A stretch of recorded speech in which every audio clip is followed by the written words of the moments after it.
నమస్తే. ఇన్నాళ్ళు నన్ను సపోర్ట్ చేస్తూ, ఎంకరేజ్ చేస్తూ మీ ప్రేమని నాకు అందిస్తున్న ప్రతి ఒక్కరికి కృతజ్ఞతలు. అలాగే ఈ వీడియో కూడా ఖచ్చితంగా మీకు ఉపయోగపడుతుంది. లైక్, షేర్ అండ్ సబ్స్క్రైబ్ చేసి మీ సపోర్ట్‌ని నాకు అందించండి. అలాగే ఈ వీడియో పట్ల మీకున్న అభిప్రాయాన్ని కామెంట్ సెక్షన్‌లో కామెంట్ చేసి తెలియజేయండి. ఇప్పుడు వీడియోని చూద్దాం. నమస్తే, వెల్కమ్ టు అవర్ ఛానల్. నేను పద్మిని. ప్రస్తుతంతో పాటు ప్రముఖ ఆధ్యాత్మికవేత్త, జ్యోతిష పండితులు, న్యూమరాలజిస్ట్, అలాగే జెమాలజిస్ట్ తనుష్క గారు మనతో పాటు ఉన్నారు. మాట్లాడదాం. తనుష్క గారు నమస్తే అండి. నమస్తే అమ్మా. మేడం, బంగారం గురించి పలు రకాలుగా నేను కూడా చాలా సందర్భాల్లో అడగడం జరిగింది. బంగారం కొనుక్కునే విషయంలో ఎట్లాంటి జాగ్రత్తలు తీసుకోవాలి?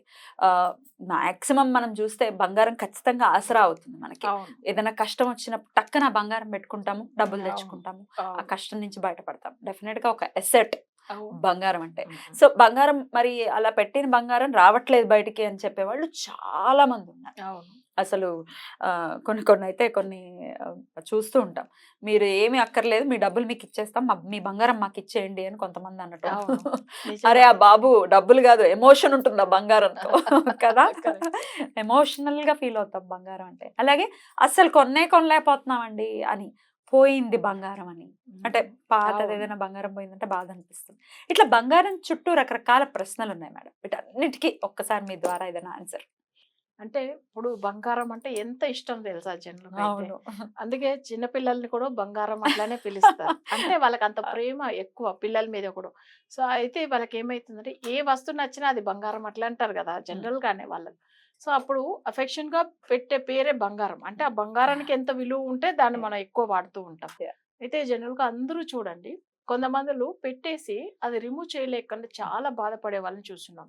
అంటే నేను ఇష్టంతో కొనుక్కున్నాను. అది ఒక సెంటిమెంట్ నాకు. అది పెట్టిన తర్వాత నుంచి అస్సలు బాగలేదు ఇంట్లో. చాలా మందికి అదైతే బంగారం పెట్టేస్తే అప్పట్లో నుంచి కలిసి రావు. అవునా? అయ్యో! అది. హ్మ్. ఎందుకంటే అది ఒక లక్ష్మి కటాక్షం. అంతే కదా! లక్ష్మీదేవికి సంబంధించింది.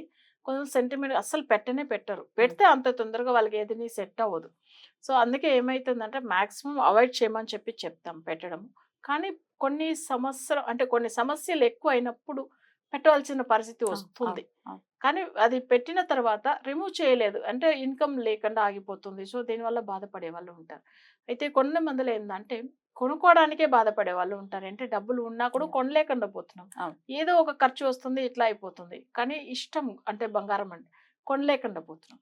బట్ ఇవన్నిటికి ఆకర్షణ చేసే శక్తి ఒకటి ఉంది. హ్మ్. అదేందంటే స్వర్ణ ఆకర్షణ భైరవమూర్తి పూజ. ఓకే. ఆయన సంబంధించిన పూజ ఉంటుంది. హ్మ్. స్వర్ణ ఆకర్షణ భైరవమూర్తిది ఏందంటే ఒక యంత్రం. హ్మ్. సో, స్వర్ణ ఆకర్షణ యంత్రంనే చెప్తారాయనది. దొరుకుతుందా అండి? అది పూజలు ఏందంటే చాలా దానికొచ్చి ప్రాణ ప్రతిష్ఠ చేసినది యంత్రంలా అప్పుడే చేసుకోవాలి. అది పనిచేస్తుంది. అవును. మీరిస్తారా? మేమిస్తాం. మీరిస్తారు. హ్మ్. ఎందుకంటే అది వచ్చి ప్రాణ ప్రతిష్ఠ ఒక యంత్రం ఉంది. ఆ యంత్రానికి బలం ఎప్పుడొస్తుంది అంటే దానికి కొన్ని మంత్రాలు, హ్మ్. ఆ మంత్రాలు, దాంట్లో ఉన్న అక్షరాలు, ఆ పూజలు చేసినప్పుడు దానికి పవర్ ఉంటుంది. మామూలుగా యంత్రాలు అన్ని దానికి ఫలితం రాదు. హ్మ్. దానికి ప్రాణ ప్రతిష్ఠ అని ఉంటది. హ్మ్. సో, కొన్ని మంత్రాలతోనే దాన్ని వశం చేసి ఆ యంత్రానికి పవర్ తెప్పిస్తారు. హ్మ్. సో, అప్పుడు అప్పుడు దాన్ని ఏమైతదో పూజించుకోవాలి. అవును. అందుకే మనం చెప్తాం మంత్రము, యంత్రం పని చేయడం కూడా మంత్రం వల్లదా. హ్మ్. సో, అప్పుడు మనకు దానికి సంబంధించిన మంత్రాలు ఉంటది. ఇప్పుడు ఒక జాతకానికి వాళ్ళు ఒక దగ్గర గోల్డ్ జ్యువెల్స్ అంతా పెట్టేశారు. సో, అది రిమూవ్ చేయలేకుండా బాధపడుతున్నారు. యాహ్! బట్ మనం ఏం చేయాలి? హ్మ్. అంటే అప్పుడు దీనికి సంబంధించిన ఆ యంత్రము వాళ్ళ జాతక రీతిగా కొన్ని పూజలు ఉంటది. ఇవి చేసుకున్న తర్వాత తప్పకుండా వాళ్ళకి అది రిటర్న్ వస్తది. అయితే కొంతమంది కొనుక్కోవాలని అనుకునే వాళ్ళు కూడా. ఇంత ముందుగా మనం వచ్చి డైరెక్ట్ విజయవాడ వెళ్ళినప్పుడు ఒక క్లయింట్, మేడం అసలు మా పాపకు పెళ్లి అవ్వబోతుంది. సో, ఆ ఏజ్ ఉంది. ఇప్పుడు 20 ఇయర్స్ అయిపోయింది.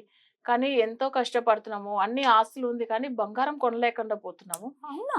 అట్లా అని చెప్పి అసలు బంగారం కొనుక్కోలేని పరిస్థితి ఉంటుందా? కొంతమందికొస్తది. డబ్బులున్నా కూడా? అయ్యో! అవును. అయ్యో! ఆమె చాలా బాధపడతా ఉండేది. హ్మ్. ఎంత చెప్పినా మా హస్బెండ్ ఏదో బిజినెస్ మీదనో, లేదు ఓహ్! ప్రాపర్టీ మీదనో హ్మ్. ఇన్వెస్ట్ చేస్తూ ఉంటారు హ్మ్. కానీ, బంగారం కొనాలి ఆయనకు థాటే రావట్లేదు. మా అమ్మాయికి పెళ్లి చేయాలి కదా! ఇంకా 1 ఇయర్‌లో చేయాలి. అయితే ఏం చేస్తే బావుంటుందంటే, మన దగ్గర ఈ స్వర్ణ ఆకర్షణ పూజ చేసుకున్నారు. చేసుకున్న తర్వాత అసలు చెప్పాలంటే ఒక 150 తులాం కొన్నారు.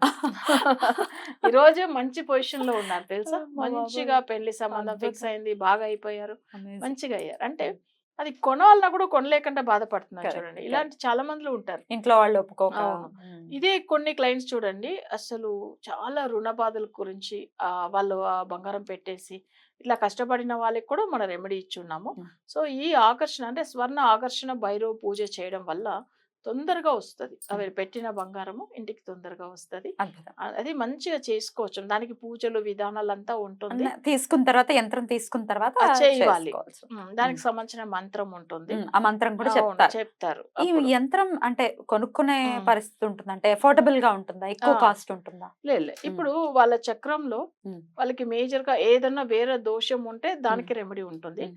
మామూలుగా బంగారం వరకు చేసుకునే పూజలకు తక్కువనే ఉంటుంది. తక్కువనే ఉంటుంది. అవును. అప్రాక్సిమేట్ గా అవును. చెప్పగలరా ఎంత అంటే ఉంటుందో? మాక్సిమం ఏంటంటే ఒక జాతకానికి దాని గురించి వరకు ఒక 25,000 అవుతుంది. 25,000 వరకు ఎందుకంటే అవుతుంది. వశీం చేస్తారు ఆ యంత్రానికి, ఉమ్. లేకపోతే ఫలితం రాదు. ఫలితం రాదు. అందుకని అది ఉమ్. వశీకరణం చేసిదా పంపిస్తారు. మరి ఈ యంత్ర పూజ చేసినప్పుడు పోయిన బంగారం కూడా వచ్చే పరిస్థితి ఉంటుందా? వస్తది. ఎన్నాళ్ల లోపు? ఇప్పుడు పోయి 1 year అయిపోయిందండి అంటే దొరుకుతుందా? ఇప్పుడు ఉమ్. ఏమైందంటే ఇంత ముందుగా ఒక క్లయింట్ ఫాలో అయినరు. ఉమ్. వాళ్ళు కూడా ఏమైంది ఇట్లా బంగారం పోయింది అని చెప్పిండ్రు. తర్వాత ఒక పోలీస్ కేసు ఒకరు పట్టిండ్రు. వేరే వాళ్ళు ఎవరో దొంగల్ని పడితే వీళ్ళ జ్యువెల్స్ కూడా అందులో కనిపించింది. అంటే వీళ్ళు ఆల్రెడీ కంప్లైంట్ ఇచ్చి ఉన్నారు కదా. సో ఎన్నాళ్ళు అయింది అప్పుడు అలా? అది అయింది ఒక 6 months అట్లా ఓకే. టైం పట్టింది. అయినప్పటికీ దొరికింది. వచ్చింది. బాబా. ఎందుకంటే మన పూజలు అప్పుడే తీసుకోవడం స్టార్ట్ అయింది. వెంటనే వచ్చింది కదా. కానీ వాళ్ళకి జ్యువెల్స్ పోయి 6 months పైన అయింది. ఓకే. కానీ మన పూజ మొదలు పెట్టిన కొన్ని రోజుల్లోనే వచ్చేసింది కదా. బ్యూటిఫుల్. కొంతమంది అంతే. చెప్తూ ఉంటారండి, ఉమ్. అస్తమాను పోతాయండి మా ఇంట్లో బంగారం. అవును. బంగారం అంటే ఉండదు, అది ఉమ్. ఇంటి దొంగని ఈశ్వరుడైనా పట్టుకోలేడు అని సామెత. మన ఇంట్లో వాళ్ళ తీసేస్తుంటే ఏం చేస్తాం? అవును. చెప్పలేము, మళ్ళీ కంప్లైంట్ ఇవ్వలేదు, ఏం భయం ఏం చేస్తాం? అది చేయలేదు. అది ఎవ్వడికి చెప్పుకోలేం, కడుపు అవును. చించుకుంటే కాళ్ళ మీద పడుతుంది. అవును. మరి ఎట్లా అండి, ఇట్లా ఒకవేళ పరిస్థితి ఉంటే అవును. అస్తమాను పోతోంది, ఇంట్లో వాళ్ళే ఇబ్బంది పెడుతున్నారు అంటే దానికి కూడా ఈ యంత్ర పూజ ఇది పూజ చేయవచ్చు. పనిచేస్తుంది. ఎందుకంటే మీరు చెప్పింది కరెక్టే. ఉమ్. ఒకసారి డైరెక్ట్ అపాయింట్మెంట్ మనం చూస్తున్నప్పుడు ఒక ఆమె ఏం చేసిండ్రు, వాళ్ళ జ్యువెల్స్ ఒక 10 తులం గోల్డ్ మిస్ అయిందని చెప్పితే నేనేమన్నా అంటే ఇక్కడ జాతకం అది ప్రశ్న వేసినప్పుడు వాళ్ళ ఇంట్లో వాళ్ళ పాపనే తీసేసింది అని చెప్పాను. అమ్మాయికి వచ్చి ఏంటంటే 21 years ఏమో అయితే. అయితే ఎందుకు తీసింది, ఆమెకు అవసరం లేదు కదా అని చెప్పింది ఆమె. నేను అన్నాను లేదు ఆమెనే తీసింది, కానీ అది తీసుకెళ్ళి వేరే వాళ్ళకి ఇచ్చింది అంటే అప్పుడు కొంచెం తర్వాత ఆమె ఒప్పుకుంది. మీరు చెప్పింది కరెక్టే మేడం, మా ఇంట్లో ఎవరు లేదు, మా పాపనే తీసింది అనేది నిజము. అయితే ఇక్కడ మీరు ఎంత కరెక్ట్ కనిపెట్టి అవును అసలు ఛాలెంజ్గా చెప్తున్నారు అంటే అమ్మాయి వచ్చి ఒక అబ్బాయిని ఇష్టపడుతుంది. సో తనకు హెల్ప్ చేయడానికి తీసుకెళ్ళింది అనమాట. ఎంత అడిగినా చెప్పట్లేదు ఆమె, కానీ ఇది కన్ఫర్మ్ చేసుకోవడానికి మన దగ్గర వచ్చిండ్రు. ఆ అమ్మాయి అసలు వాళ్ళ పాప పేరు చెప్పగానే ఇక్కడ కనిపెట్టినప్పుడు ఆ ప్రశ్న చక్రంలో వాళ్ళ పాపనే తీసింది అని వచ్చింది. సో తర్వాత ఏమైందంటే మీకు ఏం తెలీదు, వాళ్ళు ఎవరో తెలీదు, అయినప్పటికీ మీరు అసలు వాళ్ళ అమ్మాయి తీసింది వచ్చేస్తుంది అక్కడ. ఆ చక్రంలో చూడగానే షాక్ అయింది ఆమె. మీరు ఎంత పర్ఫెక్ట్ చెప్పారు మేడం, మా ఇంట్లో ఎవరు లేదు, సో మా హస్బెండ్ కూడా బయట ఊర్లో ఉంటారు, మా పాపనే ఇంట్లో ఉంటుంది, ఇంటికి వచ్చే వాళ్ళ సోవన్ మీద నాకు డౌట్ అయితే లేదు, వాళ్ళకి తెలియదు. కానీ అయితే ఇవన్నీ మీరు చెప్పినది ప్రకారమే అమ్మాయి ఏ టైంలో అబ్బాయి ఇష్టపడిందో అక్కడ నుంచి అయితే మళ్ళీ ఇంకా జ్యువెల్స్ అంటే ఇట్లా తీయకుండా ఉండడానికి కూడా మనం చూసుకోవాలి కదా. తర్వాత అబ్బాయినే ఇష్టపడి పెళ్లి చేసుకుంది ఇప్పుడు. ఓహో, మ్యారేజ్ చేసుకుని ఓకే లైఫ్ సెటిల్ అయిపోయారు అంతే. కానీ ఇవన్నీ కనిపెట్టవచ్చు. కానీ మనకు కావాల్సింది ఏంటంటే అమ్మా, ఇప్పుడు ఎంత మందిలో కష్టపడి వాళ్ళు ఎన్నో సంవత్సరాలుగా ఇట్లా బాధపడి ఒకరిని బాధపెట్టి తీసుకెళ్ళిపోతారు ఎలానో. కానీ అసలు మీరు అనేట్టుగా ఇంట్లో ఉన్న వాళ్ళే తీసుకెళ్తారు. సమస్యలు కూడా మీరు చెప్పినటువంటి యంత్ర పూజ ఖచ్చితంగా ఉపయోగపడుతుంది. అవునమ్మా, ఆ పూజ చేస్తే మంచిగా అయితే. తప్పకుండా చాలా అద్భుతంగా వివరించారండి. కృతజ్ఞతలు. నమస్కారం. నమస్కారం.